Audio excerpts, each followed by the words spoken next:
Assalamualaikum warahmatullahi wabarakatuh. Izin Pak, izin memperkenalkan diri. Nama Tarun Dewasa Indonesia Fauzia, NIT 2130522. Di sini saya akan menjelaskan tentang manual pengoperasian PRDBS kereta rel diesel elektrik Bandara Internasional Adi Sumarmo.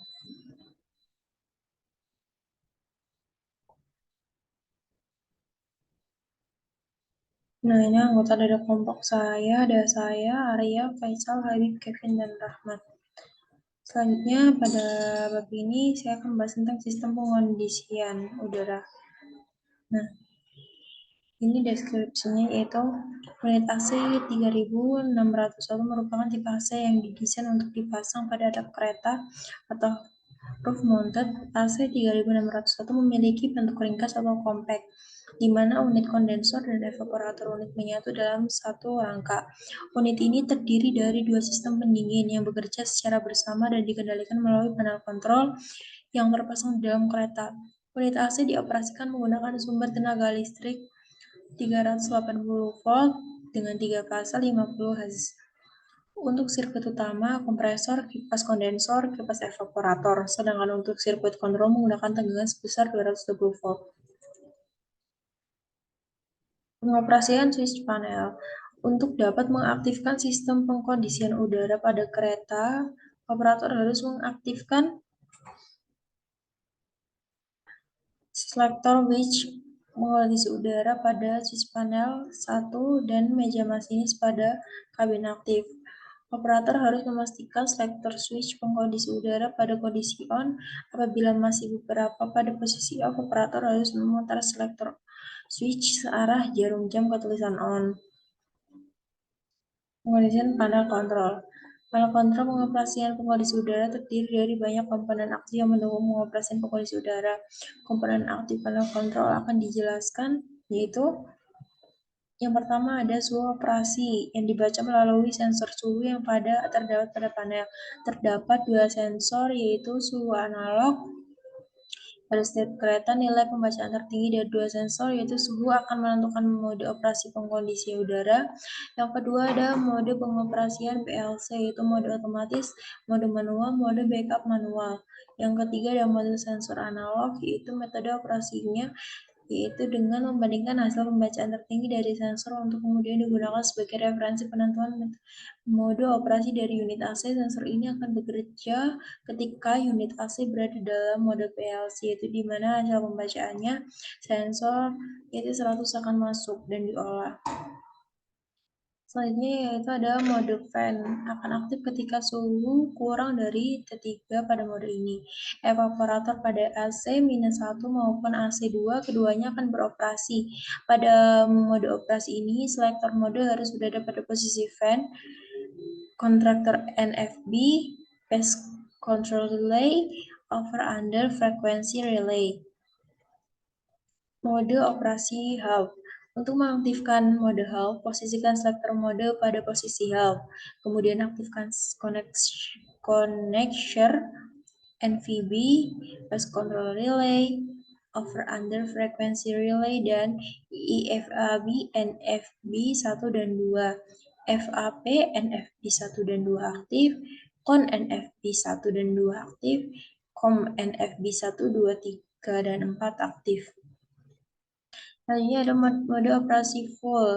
Pastikan selektor berada pada posisi full, aktifkan CN, PHCR, OVR, dan EFAB, NFB 1 dan 2, FAEP, NFB 1 dan 2, CON, NFB 1 dan 2, COM, NFB 1, 2, 3, dan 4.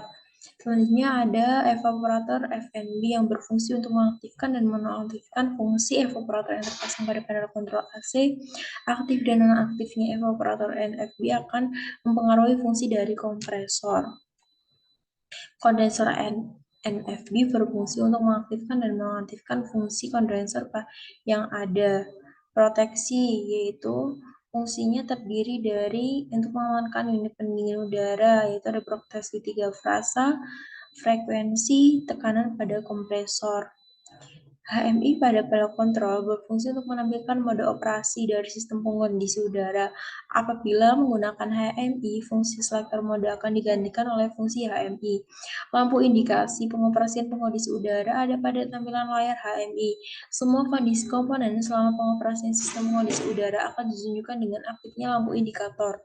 Jika terdapat sumber tegangan AC yang mensuplai panel AC, maka pada layar HMI akan muncul indikasi lampu power untuk menandakan adanya Running Horn merupakan salah satu menu pada HMI yang mengindikasi lamanya motor evaporator, kondensor, dan kompresor beroperasi. Lama siklus waktu beroperasi motor evaporator, kondensor, dan kompresor yang dihitung adalah 30 menit. Lagi yaitu untuk mengatur suhu output yang sesuai keinginan, maka digunakan sebuah termostat. Nah, pada termostat ini terdapat nilai-nilai set point yang dapat diubah melalui tombol-tombol tersedia. Termostat bekerja sebagai saklar on/off dari kompresor. Apabila suhu output sudah mencapai nilai set point yang ditentukan, maka saklar akan terbuka dan kompresor berhenti bekerja. Pada tahap pertama disebut low cool, di mana hanya 1 dan 2 sistem pendinginan yang bekerja, dan tahap kedua adalah high cool, yang di mana kedua sistem pendinginan bekerja secara bersamaan mengatur termostat pada AC dan mengunci tombol. Sebenarnya untuk mencegah arus inrush dari unit satu daya dikarenakan oleh proses startup yang serentak dari komponen-komponen pendingin udara, unit AC dijalankan secara berurutan dengan waktu yang telah diset oleh timer pada kompresor. Nilai yang diatur dari timer. Layar HMI pada panel kontrol pengondisi udara berfungsi untuk menampilkan menu-menu pengaturan sistem pengondisi udara, baik manual maupun otomatis. Layar HMI untuk sistem pengondisi udara yaitu ada mode auto. Mode auto ini merupakan default dari panel AC. Mode ini akan aktif secara otomatis secara selang waktu 15 detik sejak panel AC dihidupkan. Mode ini bekerja berdasarkan pembacaan sensor PT100 yang diletakkan di daerah return air.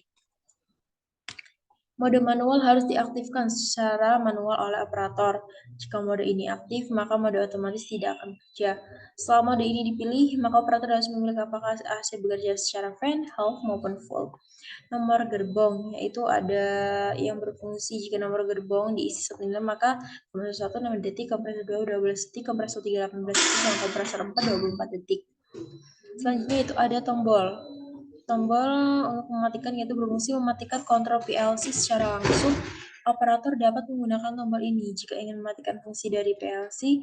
Cara lain untuk mematikan kontrol PLC secara langsung adalah dengan cara memindahkan crop switch yang terletak di bagian bawah kanan PLC dari kiri atau kanan. Stop. Tanggal dan jam. Tanggal dan jam diupdate secara otomatis di setiap 1 menit dengan cara membaca data dari PLC. Ini adalah gambaran dari layar HMI. Sekian video paparan saya tentang bab 2 ini. Kurang lebihnya mohon maaf. Wassalamualaikum warahmatullahi wabarakatuh.